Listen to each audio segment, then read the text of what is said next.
देखिए अनुच्छेद 12 और 13 क्या है, एक परिभाषा बताता है और ये बताता है कि आपके अधिकार असीमित नहीं है।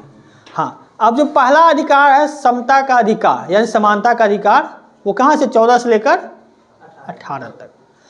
समता मतलब समान करना, भेदभाव को समाप्त करता है। तो भेदभाव ही मतलब क्या, असमानता लाता है ना। तो इसे 14 से लेकर 18 तक जो भी अनुच्छेद है वो किससे समान, इससे जुड़ा हुआ है, ताकि समता लाया जाए, समानता लाया जाए। तो उसमें जो पहला अनुच्छेद है, अनुच्छेद 14, अनुच्छेद 14 जो है इसमें दो बातें कही गई है। एक है विधि के समक्ष समानता और दूसरा क्या है, विधि का समान संरक्षण। यानी अनुच्छेद 14 में कहा गया है विधि के समक्ष समानता और विधि का समान संरक्षण। ये जो विधि के समक्ष समानता है ये हम लोग कहां से लिए हैं, ब्रिटेन से। विधि के समक्ष समानता कहां से लिया गया है और विधि का समान संरक्षण कहां से लिया गया है, अमेरिका यानी यूएसए। तो कभी कभी ये भी पूछा जाता है कि विधि के समक्ष समानता कहां से लिया गया है, ब्रिटेन से। अब विधि का समान संरक्षण से, और ये किसमें है, अनुच्छेद 14 में।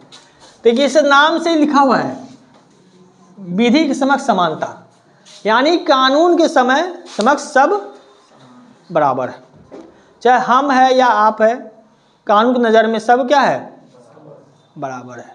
जैसे मान के चलिए हमने कोई क्राइम किया और सेम क्राइम कर दे कोई विधायक, सांसद या क्या कहते हैं सचिन तेंदुलकर, विराट कोहली, ये सब जो भी है, तो सबको बराबर सज़ा मिलेगी।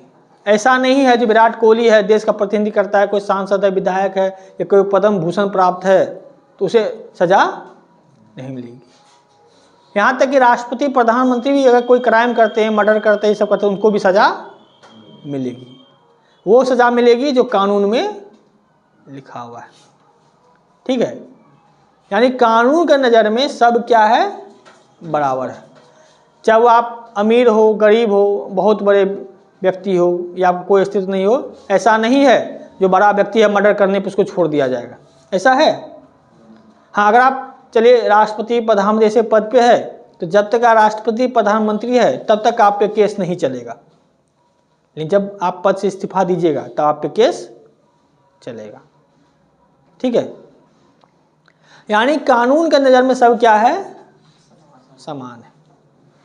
लेकिन यहाँ जब दूसरे सेक्शन में चले जाते हैं तो विधि का समान संरक्षण, यानी इसका अर्थ है मानते हैं कि कानून में सब बराबर है, लेकिन कुछ लोगों को, कुछ विशेष वर्ग को विधि के समय छूट दी गई है।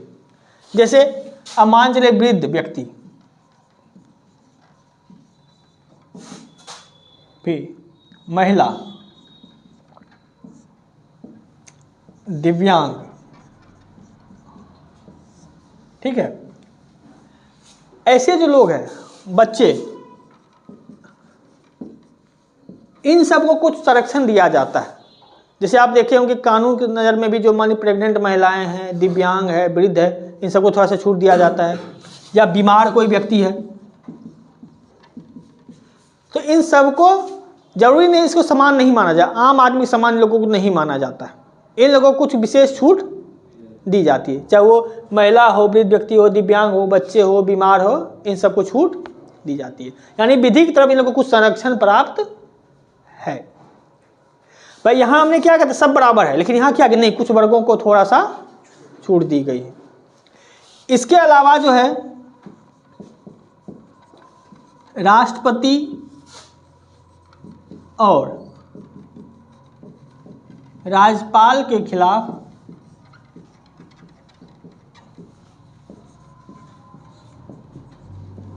परमादेश जारी नहीं किया जा सकता। तो ये पहला पॉइंट आप समझ गए ना, इसमें कहा गया था सब बराबर है, लेकिन यहाँ क्या गया था, कुछ विशेष वर्ग को संरक्षण दिया गया था कानून से। दूसरा क्या कहा, राष्ट्रपति और राज्यपाल के खिलाफ क्या जारी नहीं किया जा सकता है, परमादेश। देखिए हम लोग जो आर्टिकल 32 पढ़ेंगे, अनुच्छेद 32 संवैधानिक उपचार, इसमें सरकार के पास 5 प्रकार के, यानी सुप्रीम कोर्ट के पास 5 तरह के अधिकार है जिससे मूल अधिकार की रक्षा की जा सके। तो परमादेश क्या होता है, जब उस 5 में एक परमादेश भी होगा। अब देखिए होता क्या, जैसे मैंने कोई अधिकारी अगर आपका काम नहीं कर रहा है, आपको लटका कर रखा है, आपको कोई सुनवाई नहीं कर रहा है, तो उस कंडीशन में सुप्रीम कोर्ट क्या कर सकती है, तो उस अधिकारी के खिलाफ परमादेश जारी कर सकती है। भाई हमें आदेश दे रहे हैं, आप इनका काम कीजिए। ये कौन करता है, उच्चतम न्यायालय और उच्च न्यायालय। अगर कोई भी अधिकारी, कोई भी इन दोनों के अलावा, चाहे वो प्रधानमंत्री ही क्यों ना हो, इन दोनों के अलावा कोई भी अगर है, अगर वो अपना काम नहीं कर रहे हैं, तो सुप्रीम कोर्ट उसको ये आदेश, क्या परम आदेश है, परम ये आदेश आपको मानना पड़ेगा, ठीक है। लेकिन राज्यपाल और राष्ट्रपति को वो आदेश नहीं दे सकता है। तो भाई हमने क्या कहा, विधि समानता है, लेकिन यहाँ दोनों को समानता नहीं रखा गया ना, इसको संरक्षण दिया गया है। संरक्षण छूट देना, यानी इस विधि से छूट देना। इसके अलावा क्या कहा जाता है, राष्ट्रपति और राज्यपाल के खिलाफ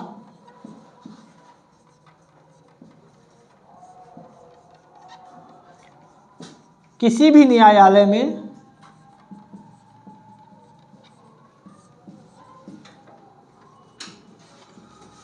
कार्रवाई नहीं की जा सकेगी।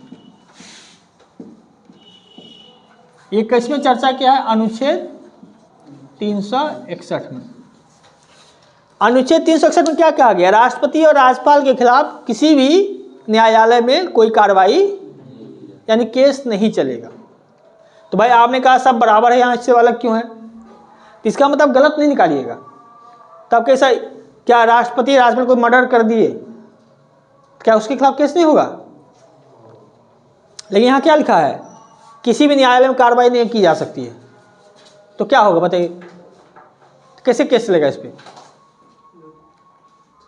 पहले इस्तीफा देंगे, और इस्तीफा देने के बाद फिर राज्यपाल राष्ट्रपति नहीं रहे, तब कानून केस चलेगा उस पर। लेकिन जब तक वो राष्ट्रपति या राज्यपाल के पद पे बने रहेंगे, तब तक उनके खिलाफ कार्रवाई नहीं होगी। लेकिन जैसे ही पद से हटेंगे तो फिर केस चलेगा, ठीक है। तो देखिए कुछ तो छूट दिया गया है ना। इसके अलावा देखिए,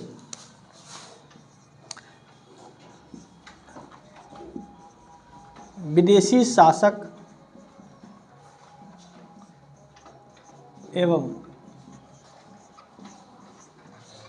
राजनयिक के खिलाफ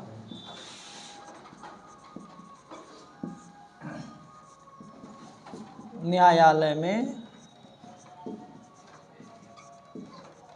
कार्रवाई नहीं होगी। देखिए ये लाइन क्या कह रहा है, अब जैसे हमारे भारत है, भारत में अगर कोई विदेशी आ गया, ठीक है, विदेशी शासक, पर्यटक नहीं करे, विदेशी शासक, जैसे मान लीजिए इंग्लैंड का प्रधानमंत्री, नेपाल का राष्ट्रपति है कि नहीं, या श्रीलंका का राष्ट्रपति कोई आया, अगर कुछ भी करे तो उसके खिलाफ यहाँ कोई केस नहीं चलेगा। और हाँ, वो ज़्यादा है, दूतावास बताए थे, अब वो उनका यानी विदेशी सरकार का कोई अधिकारी यहाँ पे दूतावास में है, उसके खिलाफ भी कार्रवाई नहीं होगी, वो अपने देश में चलेगा उसका कार्रवाई। तो उनको भी छूट दी गई है। अब ऐसा नहीं कोई पाकिस्तानी जासूस, पाकिस्तानी अधिकारी भारत आप उठा के जेल में डाल दिए, ऐसा नहीं कर सकते। तो इसका मतलब फिर युद्ध माना जाएगा वो। अगर मान लीजिए कोई पाकिस्तानी एम्बेसडर है, आप उसके खिलाफ कोई केस कर रहे हैं, उसको पीट रहे हैं, मार रहे हैं, इसका मतलब आप युद्ध की घोषणा कर दिए, ठीक है। इसके बाद क्या है,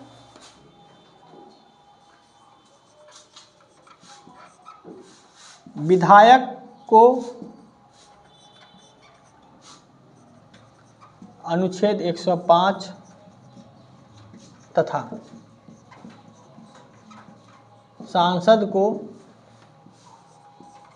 अनुच्छेद 194 के तहत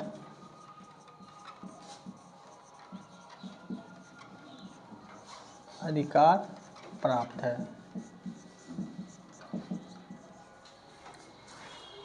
यानी सांसद विधायक को भी कुछ अधिकार होता है। अब देखिए, सांसद और विधायक संसद भवन में या विधानमंडल में कुछ भी बोल दे, कुछ भी, तो उसके खिलाफ कार्रवाई न्यायालय में नहीं होती। ठीक है, कभी तब ना देखते हैं संसद भवन में जो मन है वो बोलता, कभी कागज फाड़ देता है, कभी कुर्सी तोड़ दे रहा है। बिहार में तो गमला ही फोड़ दिया था सब जगह। तो संसद भवन में, विधानमंडल में जो सांसद और विधायक कुछ भी बोलता है तो उसके खिलाफ कोई कार्रवाई नहीं होती है। हाँ, जैसे संसद के बाहर गेट रख दिए उसके बाद कुछ भी बोल दिए तो फिर से आपको केस चलेगा। तो ये जो कहा गया, विधायक को किस अनुच्छेद में दिया गया है और सांसद को 194 में विशेष अधिकार दिया गया। इसका मतलब ये विधानसभा में, ये संसद भवन में कुछ भी बोलेगा, इसके लिए वो किसी भी न्यायपालिका के प्रति जवाबदेह नहीं है। आप ये निकल मान के चलिए किसी जाति पे किसी ने कमेंट कर दिया विधानसभा या संसद भवन में, तो आप उसके खिलाफ केस नहीं कर सकते कि कोर्ट वो जा ही नहीं सकता है। यानी ये कुछ विशेषाधिकार संविधान में दिया गया।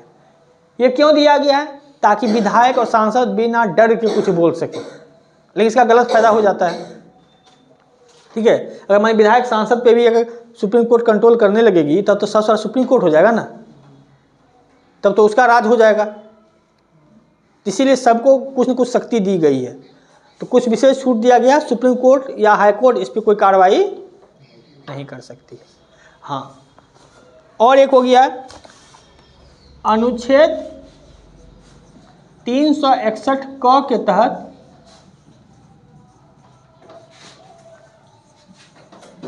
मीडिया को भी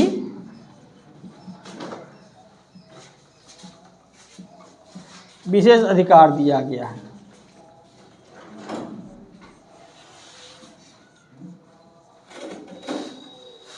तीन 361 कब तक देखते हैं मीडिया वाला भी जो मन में कुछ बोल देता है, बैठा करके मंच पे एक हिंदू एक मुस्लिम बैठा करके दिन भर भाषण देते रहता है, कुछ भी जो मन है कुछ भी बोल देता है, कि उसको पता है कि हमारे खिलाफ भी कोई केस नहीं होगा। ठीक है, ये कहाँ दिया गया? अनुच्छेद 361 के क में। वो उनको इसलिए दिया गया ताकि कोई मीडिया वाला, अब पता चला मीडिया आप सच बोल रहे हैं, अगर ऐसा नहीं दिया रहता कोई सरकार जाकर के आपके खिलाफ केस कर देती या कोई आप ही केस कर देते, तब बेचारा दिन भर जेल में ही रहता ना, कोर्ट केस में चला जाता है। इसलिए उनको छूट दिया गया है कि आप जो भी बोलिए इसके खिलाफ नहीं होगी। तो यहाँ जो आर्टिकल 14 दिया गया है वह विधिक समक्ष समानता है। ये सिंपल कह रहा है जो भी कार्रवाई होगी इसके विधिक सामने सब बराबर होगा। लेकिन विधिक समान संरक्षण क्या कहता है? कुछ विशेष वर्ग को छूट दी गई, जैसे इनको छूट दी गई है, राष्ट्रपति राज्यपाल को छूट दी गई है, विदेशी शासक और राजनयिक को छूट दी गई है, विधायक और सांसद के पास शक्तियाँ कुछ है, मीडिया के पास कुछ शक्तियाँ हैं। तो ये सब कुछ उससे छूट दी गई है, समान संरक्षण का हिस्सा है। ठीक है, अगला जो अनुच्छेद है अनुच्छेद 15।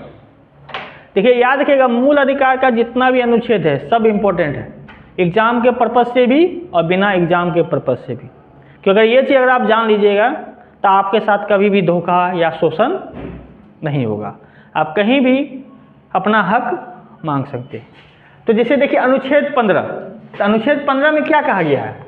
धर्म, जाति, लिंग, क्षेत्र, भाषा या मूल वंश के आधार पर भेदभाव नहीं किया जाएगा। आपके साथ कभी भी इसलिए भेदभाव नहीं किया जाएगा जब आप अलग कास्ट के हैं या अलग धर्म के। अभी देखिए जैसे क्लास चल रहा है, तो क्लास में क्या हम एक कैटेगरी बांट सकते हैं? भाई नहीं, हिंदू अलग बैठेगा, मुस्लिम अलग बैठेगा, सवर्ण अलग बैठेगा, दलित अलग बैठेगा, नहीं करते हैं ना।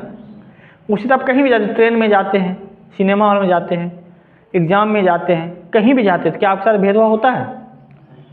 क्योंकि देखिए जीवन जीने के लिए सबसे बड़ी चीज़ है आपको इज्जत मिलना। पहले एक प्रोग्राम आता था सत्यमेव जयते, आमिर खान का आता था, तो उसमें एक समय जो है जाति के नाम पे भी दिखाया गया था। तो अब से कई सारे ऐसे IAS ऑफिसर थे जो दलित परिवार के थे, उनको नौकरी छोड़ना पड़ गया, क्योंकि उचित सम्मान नहीं मिलता था। अब सोचिए आपके पास पैसा हो, धन हो, संपत्ति हो, लेकिन समाज में सम्मान ना हो, कैसा लगेगा?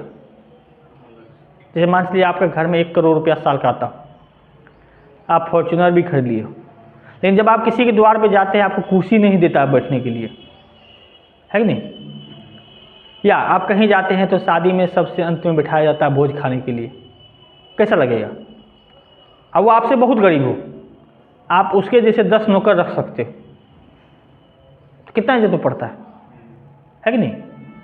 तो भाई तब हम देश आज़ाद हो के क्या फ़ायदा हुआ जब हमारे साथ भेदभाव होगा धर्म के नाम पे, जाति के नाम पे।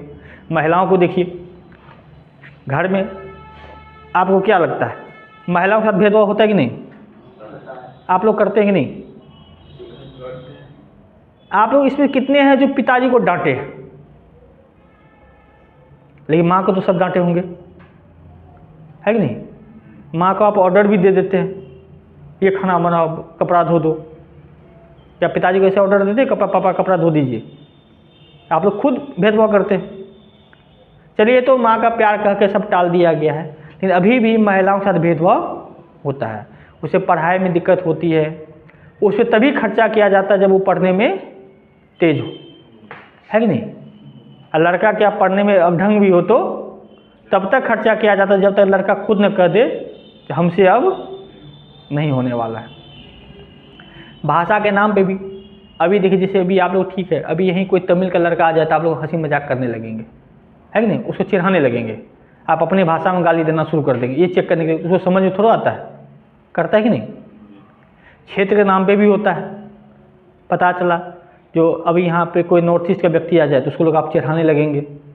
हम देखते थे, दिल्ली में रहते थे ना, तो नॉर्थ ईस्ट के लोग रहते थे, सब उसको चिंकी चिंकी कहते थे, तो लोग चिढ़ जाता था। बट आप खुद हमको चीन की कहते हैं, तो हम लोग काहे अपने आप को भारतीय माने, है कि नहीं? हम लोग खुद भेदभाव कर देते ना। आप बम्बई में जाते हैं तो बिहारियों को पीटा जाता है, तो ये सब क्या है? क्षेत्र के नाम पे भेदभाव हो रहा है कि नहीं? भाषा के नाम पे भेदभाव हो रहा है कि नहीं?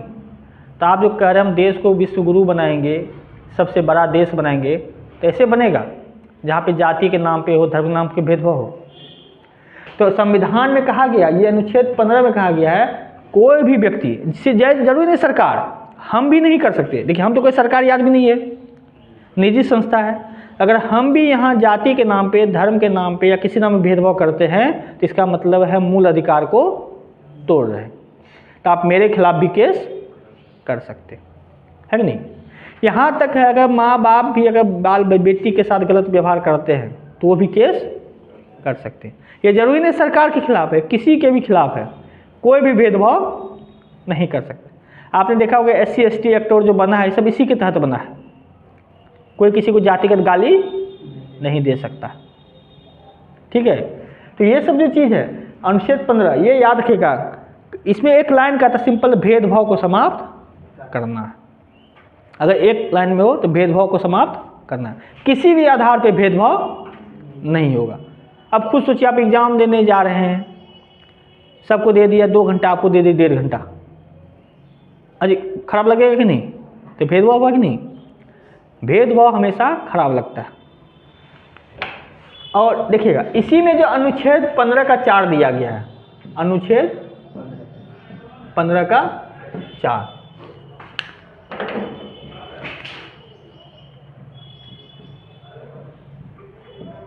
अब इसमें क्या किया गया है? शैक्षणिक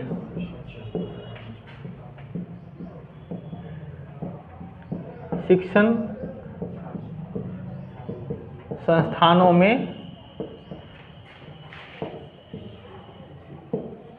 पिछड़े वर्ग की सहभागिता बढ़ाना।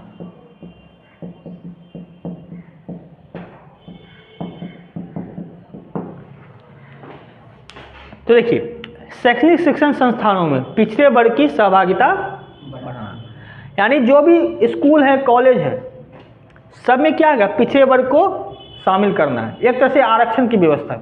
आप देखते हैं कॉलेज में जाते हैं, इंजीनियरिंग कॉलेज, मेडिकल कॉलेज में, जहाँ पे आरक्षण मिलता है तो किसके तहत मिलता है? अनुच्छेद 15 के तहत। तो ये आरक्षण शब्द यूज नहीं किया गया है, लेकिन जब मान सहभागिता बढ़ाना है तो उसको जगह देना पड़ेगा कि नहीं? तो एक ये शैक्षणिक शिक्षण संस्थानों में, स्कूल कॉलेजों में, ये नौकरी की बात नहीं कर रहा है, ये कह रहा है आपको कहीं भी संस्था, चाहे आप इंजीनियरिंग कॉलेज जाए, मेडिकल कॉलेज जाए, या सिंपल कोई कॉलेज जाए, या प्रोफेशनल कॉलेज जाए, ITI कॉलेज जाए, सब में जो SC ST OBC सबको जगह मिलती है। ऐसा थोड़ा है जो SC ST का कोई सीट नहीं रहता है या OBC का कोई सीट नहीं रहता है, आरक्षण रहता है कि नहीं।